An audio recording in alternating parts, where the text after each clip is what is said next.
Welcome to your daily writing habit. If you are writing a book or thinking about it, or maybe you've started writing a book but you don't know how to finish it, you are in the right place. Good morning, everyone. Happy Writer Wednesday. I'm your host, Christine Whitmarsh. If you're looking for me online, look for Christine Inc., like that stuff we write with. Each day, I'm sharing with you the writing habits I've learned over my 20 years as a ghostwriter, book coach, and author. I have found that three things in particular have a huge impact on your success as an author, and they can even turn a quote-unquote non-author into a published one. Those three things are writing fundamentals, productivity, and mindset habits. And once again, happy Writer Wednesday, everyone, here today on Your Daily Writing Habit to talk about self-sabotage behaviors in authors and creatives is author, podcaster, and my friend, Wei Houng. And here's more about Wei. Wei, in his entrepreneurial journey, has made it his passion, purpose, and goal to help people uncover and optimize their unique vehicle of self so that they can untether from the shackles of bad money stories and chronic self-sabotage. He is an author, podcaster, co-founder of several companies, and creator of the Prosperity Breakthrough System. For almost 30 years, he has worked with celebrities, industry thought leaders, and thousands of entrepreneurs all over the world to unlock and define their one unique path to a prosperous life. He blends a unique cocktail of modalities that's grounded in science and quantum physics and elevated through spirituality to help his students and clients break through their prosperity blocks so they can feed their passions and fund their purpose. And welcome, Wei. Thanks so much for being here. Yeah, thank you for having me, Christine. It's been way overdue. We're finally able to do something fun together like this. Absolutely. And something about Wei and I, we've known each other for several years now. Whenever we get on the phone together, it's kind of pointless to say, oh, we'll just have a quick chat or talk for half an hour. It's always like it's at least an hour. There's so much common bandwidth between ourselves, our clients. We've just known each other for so long. So you all know those kind of friendships that you have. So glad to be talking to you again. I always have a special buffer for you when I schedule a time slot for you. It's like this call might be quote unquote 30 minutes, but there's a 60-minute buffer afterwards just in case. Yes. Well, those are the best types of friendships. Those are the best relationships, I find, where everybody's kind of like vibing on the same level, and you can just keep, even if you haven't spoken to each other in a while, like sometimes is the case with us, you reconnect, and it's like you never stopped, and those are the best relationships. Yeah, those are what we call the FFs, right? The forever friends. Yeah. So, of course, so many fascinating things to unpack in your very impressive bio. But let's start with one of my favorite questions to ask people, which is, why do you love doing what you do so very much? I love that question because I ask that question as an opener, when I go to do networking and I meet someone for the first time, because usually people are used to say, oh, so what is it that you do for a living? Or what is it that you and I'm sure even as authors, they'll say, well, what do you do? I'm an author, right? Which is fine. But my favorite disruptive type of opening line is exactly what you just asked. I think, why do you do what you do? It's like, wait a minute, do I know you? It's like, yeah, no, but I want to know why. And I love that question because it immediately forces, even now when I'm thinking about it, forces me to go deep into the purpose of why I'm here, why I do what I do. And at this point in my life, if I'm not really tapped into that, especially working this work that I do and helping other human beings, then that's kind of like a wake up call, if you will. But why I do what I do, to answer your question in a long-winded way, to make a long story longer,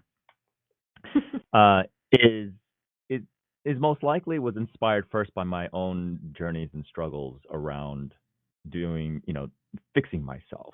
And this whole movement that I recently launched, and I told you about in the previous conversation, is about becoming untethered and becoming prosperous, is, really helping human beings define their own prosperous path in life, finding ways to kind of take ownership of what they're truly passionate about, and then utilizing what I've developed in my own work in helping them kind of align their purpose with their prosperity flow, so that life doesn't have to be so difficult. I'm all about grace and ease. Now, my parents used to call that being lazy, but I realized that that soon became my new moniker in helping people becoming prosperously lazy, or rather, becoming prosperous with grace and ease.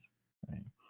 So I think the big piece is one of the taglines in one of my companies about helping humanity move forward faster. And one of the ways to do that is to untether from the shackles of limiting beliefs, old experiences and programs and behavior patterns that keep us stuck from getting to where we want to go. And in the context of creatives and authors, those blocks that we think are just writer blocks or creator blocks often are governed by our the tethers of these old paradigms of reality that we've kind of grown up buying into, and then of course it gets in the way from our optimal creative flow. Um, I hope that Yeah. answers your question. It does, and that's such a good application for authors, and that is such an interesting thing to think about. That writer's block is sometimes, not about neither. Yeah, I know my words today. Writer's block is sometimes neither about writing or blocks. Well, it could be blocks that relate to your childhood. Yeah, see, Right. this is how we know it's a real show here with real people. Yeah, exactly. And I love that you said that, because that really kind of opens up the things, because I'm sure a lot of people, me included, when we're sitting down to create something, whether to like today I decided I want to write some more poetry and writing another book, is that you look at that empty canvas or that empty, writing tablet, and then you sit there, where do I even begin? And what's fascinating is you and I have both worked and coached, a lot of different authors, in this lifetime, or creatives rather. And what I found has been really profound is how a lot of these creatives who have committed to being full-time writers or full-time creators, that they get stuck as a way to run a program so that it could justify a limiting belief.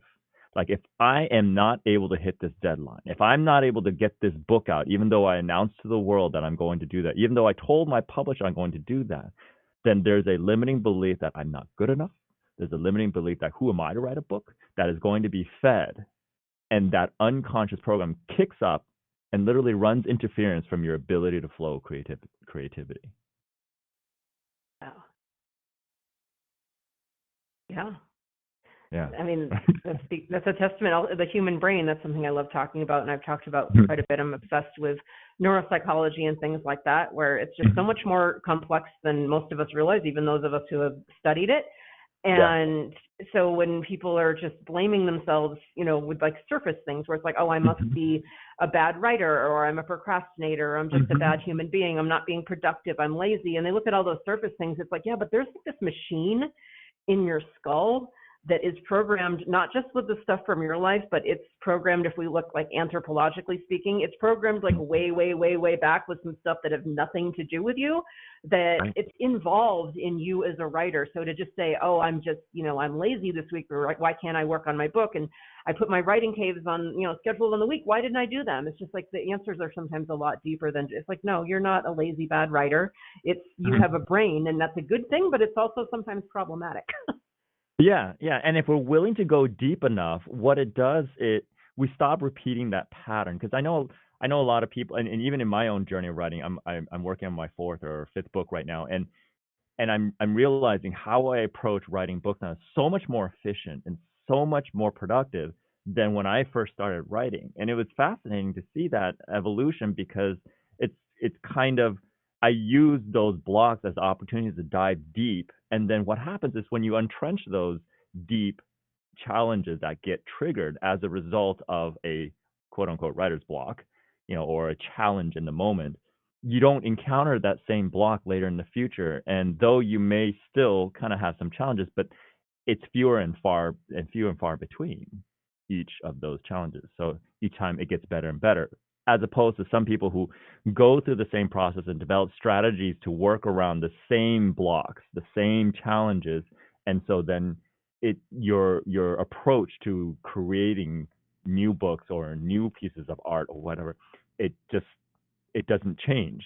it just continuously stays the same. And then you then entrench that habit of justifying that block because it's just part of your quote unquote process. I don't know if that makes sense or not, but Yeah, and to the point where I was picturing like a visual, like if you're driving to work the same way every day and there's Mhm. the same obstacle and you just, continuously running into it, because maybe it's like a permanent obstacle. Maybe they just put something in the middle of the road and it's never going to leave, or you don't know. And you're just Mhm. driving every day and it's like so you spend, a half hour sitting there, battling this obstacle in the middle of the road versus like, well, why don't you Right. just find a different way to work? It's going to Yeah. be there every day when you set out in the car. That thing's Yep. going to be in the middle of the road. Why are you driving towards it every day? So that was what I was picturing as you were saying that.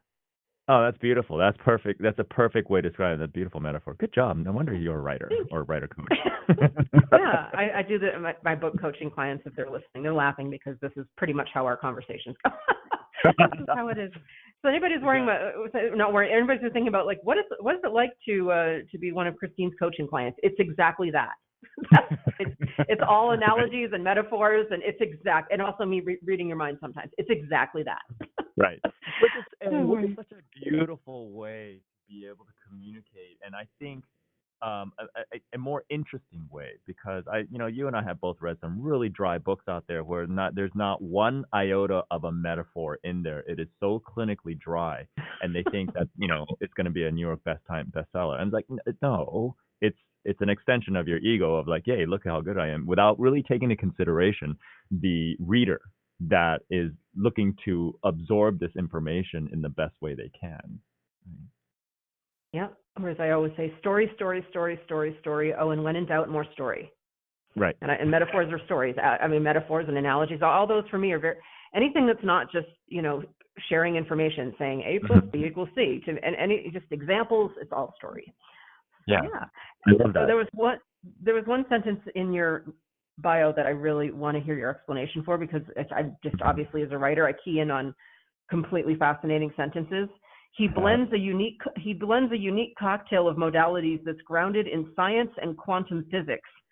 So I'm not just gonna ask you to break it down. I want like your best story on how the heck that looks. So there's my challenge. Tell a story about that sentence, Wei. So, in recent years, when I get invited to trips with friends, and there's a group of us that always go, and they know I have this, bartender's backpack that I bring with me. And I think, though I'm not a huge drinker, I used to work in the restaurant business, so I have a pretty good understanding of what it's like to work behind a bar. And for me, I never looked at it as a way of just making drinks. It was like a laboratory for me to create concoctions that will please the palate, if you will. Uh, and so when you were asking me to kind of give you an updated bio of everything I thought about, well, how is it that I do what I do that's uniquely different from others? Well, it's the same thing that I have all my clients do, which is about blending your wisdom uniquely so that you have this unique offering that no other human can provide. And what that requires is like when you create a cocktail, you put in the fundamental alcohols like the vodka or like the bourbon or the whiskey, whatever it is that you're looking to make.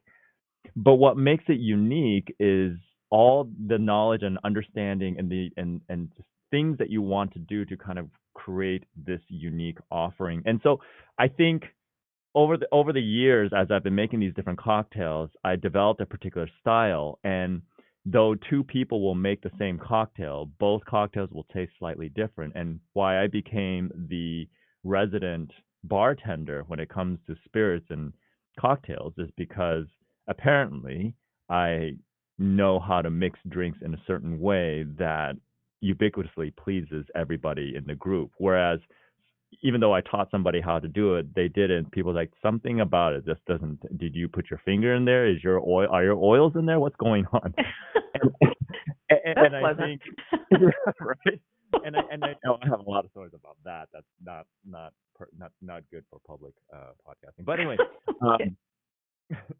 so I think to answer your question, when I talked about how do I best explain what I've created and the system that I've recently been now permitted to trademark is it's not just about the modalities I learned from my teachers. It's not just about the things that I learned in school when I studied as a computer science engineer. It's about my own unique essence that has been threaded through the integration of all these modalities into my ecosystem of self, which then, when all compiled and blended together, though it may seem similar on certain areas, it's the unique combination. It's often kind of how I like to describe like Alex Hormozy, for example, who's this recent author that has released this $100 million offer book. And a lot of the ingredients and everything that he talks about, for those who have been in business for a while, it's not unfamiliar. He's just a better baker with the ingredients that everybody has access to. And in essence, that's kind of what I would say, my approach and how I'm able to create consistent results with my clients is through that unique blend of the ingredients that I have been given throughout my life. And so it's hard for me to claim anything as my own, as it is kind of like a concoction, but being the bartender of my deliverables, I can always kind of understand how to do the right proportions of all the different things that my teachers have taught me throughout my life. That's awesome. And you know what I immediately think about is, of Mhm. course, this being the theme of the show, is habits, and a book that I'm obsessing about on this show on a regular basis, Atomic Habits by James Clear. And how that, that's the biggest habits book of all time. Habits have been discussed for decades. How many books about habits are there out there? There's like a million. And there have been behavioral scientists. I mean, it's the topic of habits has been explored from 100 different angles. Why this book? And I think it's, that's the habits cocktail that James Clear presents in Atomic Habits. Yeah. I think that's the one that everybody really likes to drink. Maybe they do, maybe some people liked, some of the other cocktails in this book and that, whatever.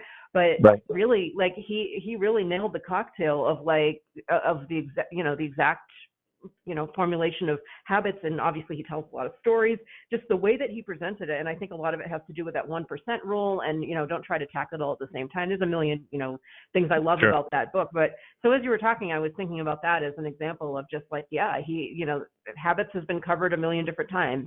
It hit the way that he described it.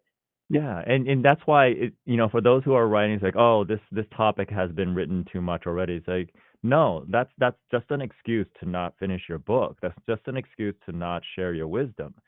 I think what it comes down to is if you are willing to be, to, like I said, infuse yourself and allow the essence of your unique self, to be part of that creation process, you're going to garner an audience that will resonate with what you have to say and how you're saying and how you're communicating, and more importantly, the energy behind the combination of the words, because I don't think people realize that unique combination of words, uh, it creates a unique signature of impact, or I like to call it an energetic signature. And since the basis of all reality is energy, then what do you think words are? Especially when they're printed in the unique way and the unique combination. It's like, again, ingredients and cocktails and putting it together. No two people will write the book on the same topic the same way. Right? Yeah, absolutely. It just occurred to me, just came up with a new answer when people say, this is the most common question I get when I'm working with a new client: is anybody really interested in what I have to say? And I think my new answer is, well, yes, because number one, you've never existed before. Number two, you've never written this book before. Yeah. So that's why. Yeah. I love that. And it's such a transformative experience, and I so love what you do now, as and I've seen you evolve over the years, and now really working with authors in a much deeper level to create not just a book, but this transformative experience for themselves in order to get this book out, right? So not only is this book out there, inspiring other people, but they themselves have transformed in the process. I think it's why, and people trying to, put it into words why they like working with me is kind of funny sometimes because I hear Mhm. psychic and empath and intuitive and psychologist, but I think they're just, I think they're kind of saying what you just said, which is just, yeah, I enjoy working with people very deeply. This is Mhm. why I specialize in memoirs because that's the deepest level of being able to really connect with someone. And for me, it's just like the deepest level of book. No offense to the other genres of books, but when you can Yeah. get your story in a very just creative and literary angle that is able to create a very compelling, amazing read, but at the same time Mhm. deliver a message, sometimes without people realizing that they got the message until they close the book and they're like, oh, I secretly learned all these things and I didn't even see it coming. Right. Yay, secret. And it's such, yeah, and it's such an intimate experience, not only for the author, but then eventually for every reader that then gets a chance to read that intimate creation that the author made. I Yeah. think it's, I never really looked at it this way. If but now here I am, like, on my fourth book in terms of writing my first solo book, but my fourth book in. It's it's cathartic every single time. I realize, looking back, there's a little bit of mini catharsis that I experience when I'm imparting a part of my essence into a chapter or a book or whatever. So it's really cool, and It is. now that I'm thinking of it, I'm almost like envious that you get to be in this little playful field of creation all day long. I'm like, oh well, no, maybe I I should know. think about I'm like jealous of myself because I it. can't even believe that I'm like this. I get off of calls with my coaching clients and I'm just like, I can't believe this is my life. Like, because I mean, because we've been friends for so long and you did mention, Yeah. you've seen that my evolution where it wasn't always like this. And people who have read my own memoir, The Power of the Curve, they can read all about Yeah. the struggle years where it was actually the exact opposite of this. So it didn't just like, oh, I'm going to be a book coach for a living. Voila, I'm a happy book coach. That's not how life works. Right. Right. Exactly. Yeah. So So one good. thing I want to, yeah, I totally want to dig into one of your areas of expertise, Huh? especially applied to authors, self-sabotage. And Mhm. I don't even know that I could craft the perfect question here. So just tell me what we all need to know about authors and self-sabotage, and what do we Yeah. need to know? And what should we do? Yeah. That's it's kind of like it's a built-in question when you just simply said, "Tell me about this self-sabotage thing," and you know, not too long ago, well, yeah, a few years ago, my clients started to dub me as a human optimization specialist simply because part of our de-optimization is every time we self-sabotage, to the point where I call it chronic self-sabotage. And I don't know any creative or entrepreneur that hasn't suffered at some level chronic self-sabotage. And here's the challenge of self-sabotage is that it's always post-mortem. It's always like after the fact, you look back and I go, oh my God, I did it again, didn't I? It's not like in the moment usually because it's very unconscious. It's an unconscious behavior pattern. Um, and it it was kind of seeded early on in our conversation where a lot of times we encounter challenges in our journey for producing this intimate creative representation of ourselves, or at least one aspect of ourselves in the form of a book, right? And during that journey, we encounter countless times to delay, countless times to, like you're saying in your introduction, where people have a book and they've been working on it for years. I still have a few books in the hopper that I've been working on for years.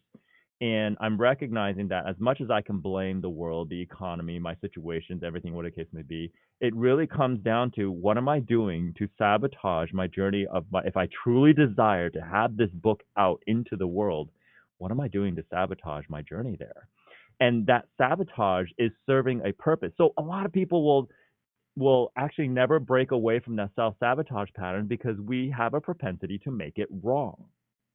And what I found with doing my work with my students and clients and just talking to friends, to talking about just exploring, just be geeking out on self-sabotage, is that because we beat it up, what we're truly doing in that moment is we're making ourselves wrong for choosing a particular triggered response to protect ourselves, to keep ourselves feeling safe. And so I think one of the ways to answer that part of the question, but one of the ways for us to solve this, especially as authors, is to sit down and have a conversation. I recently went up to the mountains. I think I told you I recently went up to the mountains to write my next book, and I was able to write a book and a half because it's part of a series in 4 or 5 days when I was up in the mountains. And I was there by myself with my dog, but the most profound conversations I was having was when a self-sabotage pattern started to kick up and I started to get lazy, started to procrastinate, started to make reasons not to keep going. I sat down and had a conversation with my inner child, my little baby self. In my particular case, it was like a 4-year-old self. And I would literally have a conversation while I'm being triggered to do something that wouldn't push the needle forward and say, hey, baby Wei, what's happening? Checking in with you. What's going on? And if I was to really sit there and just close my eyes and have that dialogue, you can have it internally or you can have it out loud with yourself and sound like a crazy person, but that's okay. You're by yourself. My dog doesn't think I'm crazy. What started to kick up was, you know, I don't want to be, if this book goes out, I might be too visible or I might get judged or someone might, pick something out and say just and it triggered like stuff from my dad saying, you got an A-, why didn't you get an A+? These things started kicking up and I said, oh. And then so talking to my inner baby self, 4-year-old self, I said, oh, I get why you're doing that. I really appreciate it. I think you're just trying to protect us, aren't you? And I could see my little baby self just nodding his head. I mean, he's 4, so he's not able to kind of communicate too much. It's all through this like telepathy type of thing I'm doing with myself. And then when I picked myself up and consoled myself and gave myself like reassurance that that's an old paradigm. That's an old thing. Now, granted, fundamentally, I've been doing this work for a very long time. So being able to have this very clear conversation myself, it's not like, let me just go stop and talk to myself for a little bit. It's work that I've been doing for. I mean, it's the same stuff I teach my students and clients, but I'm just kind of giving you the simplicity of it all. Yeah, yeah. It wasn't until like I was able to, and then I see my little 4-year-old self relax and just kind of like be reassured that, hey, that was just an old paradigm. We're in a different place right now, and don't worry, you're not alone. And we don't realize as we grow up, there's an inner child within all of us that doesn't ever grow up, and that huge generation gap that happens and occurs within us starts to create this dissonance between what it is that we want and the self-sabotage patterns that are actually trying to keep ourselves safe because we're out of rapport with ourselves. And so when we start to see this, one of the ways to do that is literally stop and have a conversation or to journal out what the challenges and what the fears are and what the goal is to sabotage. Like, if I don't write this book, what's the positive? What's the benefit of me not doing that? If I use this particular behavior pattern to not do what I want to do instead, and we start to say, well, I'm sabotaging myself, what's the benefit of that? Because that benefit is exactly what we have to reconcile so that we can actually move forward in a sustainable way so that it doesn't keep kicking up. I love that. I mean, we can use that on a daily basis. All my people who are going into a writing cave and,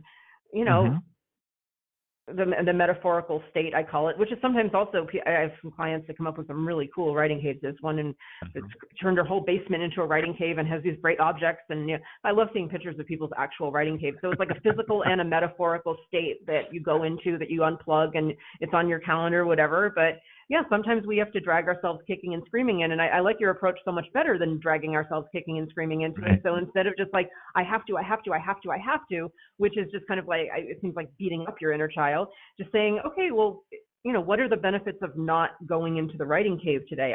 I love that approach so much better than I have to go into the writing cave, because then you're just trying to like basically overrule yourself with just force.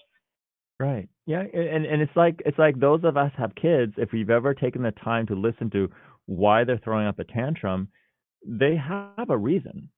And oftentimes, kids, I mean, we see it every day now. I mean, we see it all the time where kids aren't being heard. And, in my work, I often work with a lot of young teenagers and young adults who they're having challenges of drugs, alcohol, suicide, all those different things because they're simply not being seen or heard.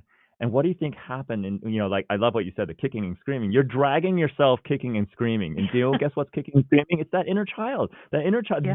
that version of you is kicking and screaming because it's not being heard. It's not being acknowledged. It's not being noticed or at least having a conversation. You're out of rapport with your inner child. And that's why it's challenging you and keeping you from being able to move the needle forward in the way you actually both want to, just on different terms. Yeah, and beyond that, maybe it's your inner creative mind, something I also talk about, because you need that creative part of yourself.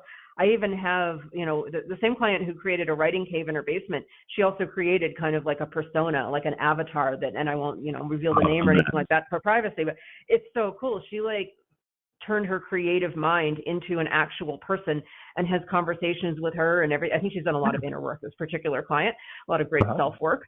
And I just love that, because then it's just like, instead of dragging, person X into the writing cave, she stops and just says, all right, let's have a conversation. And she has a name for her and a whole persona and the whole thing. So like, beyond inner child, like, just picture your inner creative mind needs to be working with you, not against you. So if you're, dragging your inner creative, whatever you want to think of it, as a persona, as an energy force, or the part of you that writes your books, if you're dragging it with you, how well is that writing session going to go? And you two of you should stop and have a chat first, I think.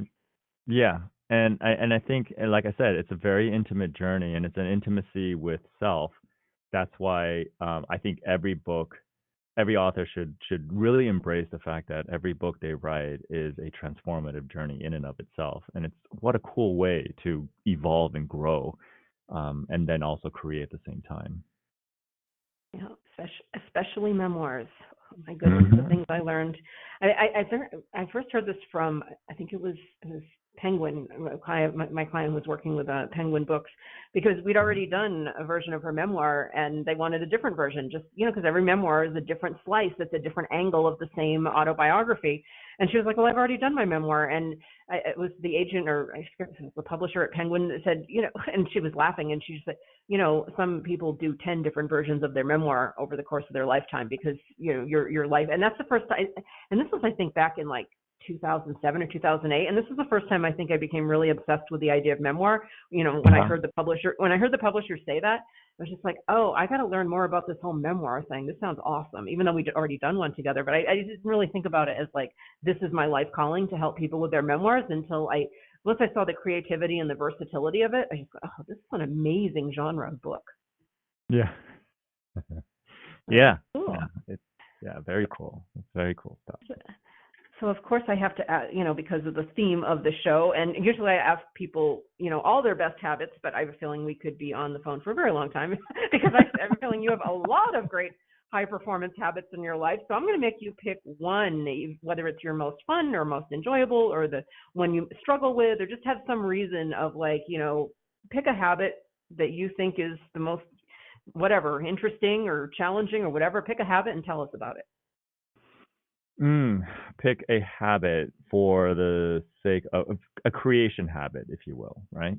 Oh, I mean, what I mean, in the context of it all ties writing. back to it all ties back to creation, though. Honestly, even the guest I interviewed earlier for a future episode, her answer was meditation. So I mean, really, everything we do ties back to creation. So just pick a habit you want to tell us about.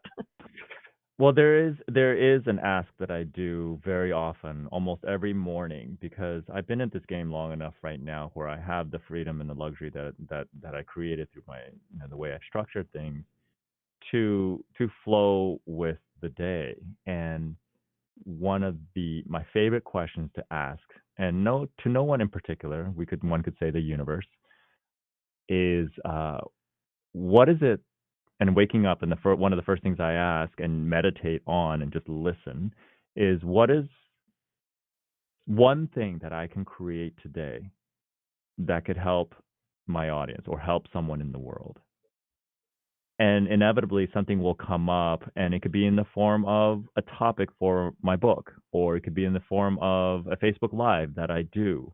It could be in the form of one episode topic for my podcast. Just whatever comes through. And it's one of my favorite questions to ask, because I'm often pleasantly surprised. And I've come to a place where just allowing myself to be guided that way, however you want to explain that guidance, whether it be from source, universe, God, your unconscious mind, your higher self, it doesn't matter. It's all metaphorical anyway. And to allow myself to be guided, life becomes so much more interesting, so much more fun, and so much more effortless. And inevitably, when you do this profound work and you commit to a lifestyle of personal development, personal growth, and evolution, you're guided. The guided answers become more and more precise and in alignment with why you're actually here. Love that. And, it occurs to me, I mean, you were talking about like concrete things, but I think it's a great question to ask. I think I might want to adopt and model this habit from you, because it's just such a great and simple and profound question. And I'm thinking of like an emotion or a vibe or an energy. And I'm kind of realizing when I, go into my Ink Authors group on Facebook, and I think you've been in that group, so you see what a great community. I think I'm realizing now I kind of set that intention every morning with the first the first post I do of the day. And sometimes, my intention is to create motivation for the group. Sometimes it's to create grace or a sense of like self-forgiveness or reassurance that, you're not a horrible writer. We're just, you just need to get some tools and some knowledge and some help. And then sometimes, like lately, I'll step into the group and say, you know what, I think my intention today is to create a sense of community. And that's been a recent one. So I love that question, because it can be like a concrete thing where like create a Facebook Live, create an actual like a template or a giveaway for my authors or something like that. Or it could just be, how about create some space for people or something like an emotion. Yeah. And it's so interesting what shows up. You're right. Sometimes it's very concrete, and sometimes it's very like, okay, well, okay, I'm not sure what that means, but I will flow with that and see what happens. Yeah, absolutely. So many good things we talked about today. Where's the best place for people to connect with you, Wei? I think one of the best places right now, I started a whole new movement. I told you about it on offline a little bit, but it's called Untethered and Prosperous. There is a website that's going to be launching. Well, yeah, by the time you hear this, it's going to be launched. It's my podcast. Best way to find it is just to kind of consume what I've been putting out there. And you can actually go to Untethered and Prosperous, do a search. We're on all the platforms, Apple, Google, whatever. And I think that's a good way to begin, because, like I said, I'm at a place where it's all about just putting content out. And so whatever can inspire in the moment. I'd rather you be inspired first and then reach out to connect. And from there's all these different ways to connect with me. But I think that's the best place to begin, to start with the podcast, the Untethered and Prosperous podcast. Listen to some amazing people. I think you'll be on there as well too soon. Yay. Better. And and then just go from there. And I think there's a website that is of the same name, Untethered and Prosperous, and there's a book that's coming out called Untethered and Prosperous. So awesome. Untethered and Prosperous. All the content creation, all the leadership of thinking and stories and ideas, and I love it. And I kind of do the same thing where, because I create just the same level of content where it's just there's always something everywhere and there's 100 places to find me. So I kind of answer the same way. I'm just start with my podcast, and then from there you'll hear me talk about my Ink Authors group. You'll hear me talk about, drop little links about where to find my website or whatever. But if you start with the podcast, I feel like, we can be friends, and then we'll see what happens from there. Yeah, exactly. Because at the end of the day, if you like what I'm saying, like what I'm talking about, and you can resonate with them, then that's the first great opener to kind of creating a symbiotic relationship, right? So yeah. Because if you don't like what I'm saying on the podcast, and if you don't like the sound of my voice, we're probably not going to have a lot of book coaching fun together. Exactly. If you don't like me, then what's the point of connecting with me, right? So, exactly. So let's start with the podcast, and you can see if I annoy you, or if either I annoy you, or it's like, oh my gosh, she's such a weirdo, she's one of my people, and that's then we can be friends. Exactly. All right. Well, thank you so much for being on the show today, Wei. Like you said, long time in coming, and this was even everything and more than I thought it could ever be. So fun. Yeah, thank you for having me on. I had a lot of fun. Awesome. And thank all of you for joining me here on Your Daily Writing Habit, where I am helping you write and finish writing. That's the key part. an awesome book. And as I've talked about 100 times, drop by my Inc. Authors group on Facebook to connect with other authors like yourself. Always look for all the awesome links like that in the show notes. Until tomorrow, happy writing.